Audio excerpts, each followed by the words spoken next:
Hi, I'm Carrie Olsen, and this clip that you're about to watch was taken from one of my monthly office hours calls that I have with my membership group, the Voiceover Success Intensive.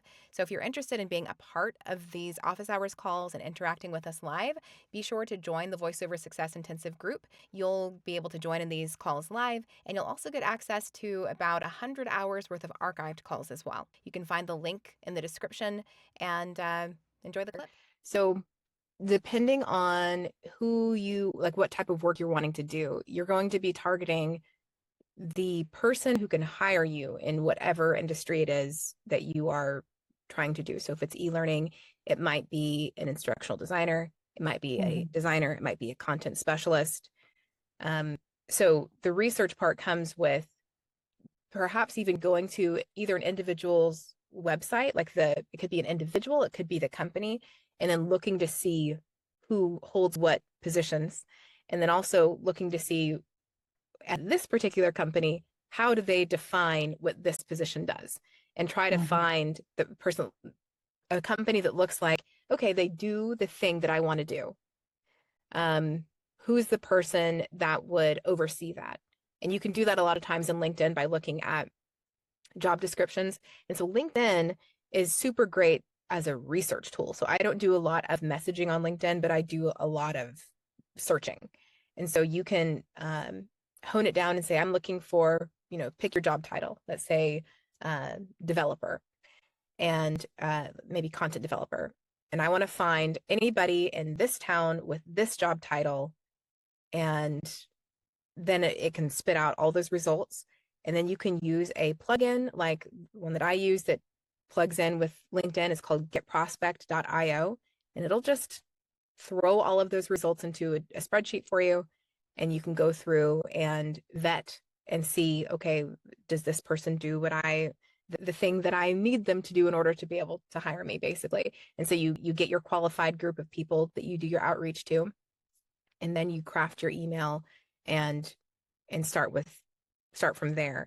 And so one thing that I really want to emphasize with when you're doing outreach is to, we've talked before, I believe, about leading indicators and lagging indicators. And so obviously the thing that we want is to book work. And from that, we want the check to hit our bank account. So once the money has come in, then it's like, okay, that is how I can measure that this thing worked well.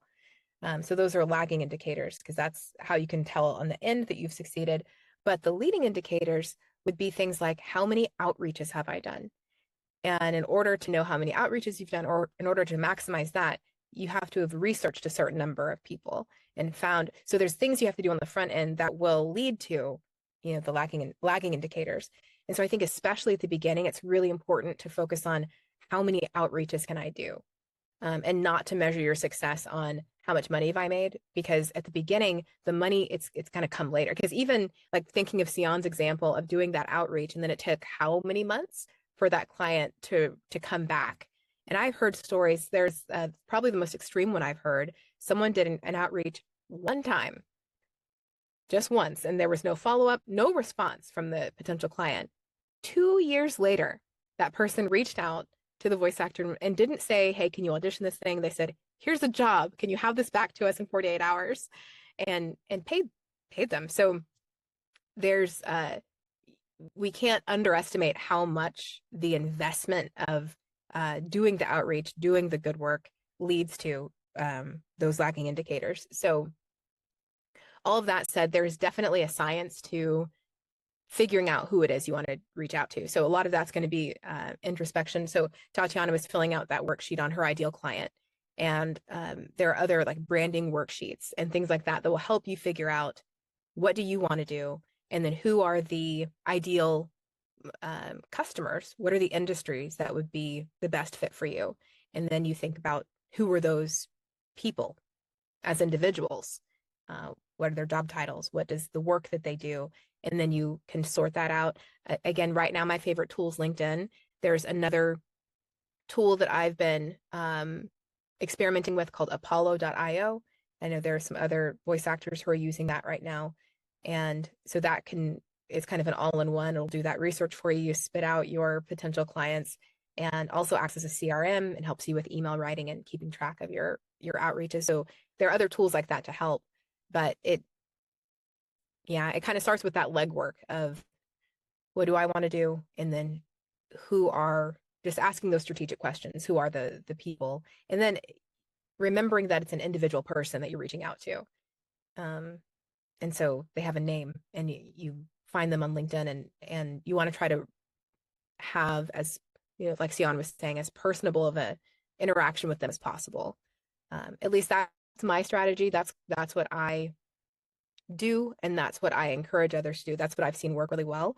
There are people who do kind of the rapid fire throwing grenades type of email marketing, and I think that works well for some people. It requires another level of thick skin because you also, Sion was saying that you're not bothering people. Like when you tailor your marketing well, it is not a bother.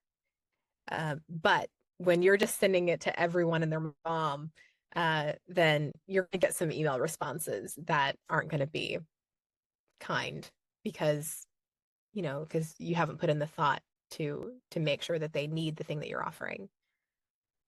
So that would say, I think again, Brooke, it's not like a silver bullet, but it's a multi-step process.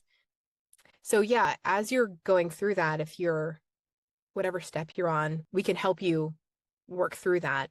I think maybe the first thing would be what type of work are you wanting to do?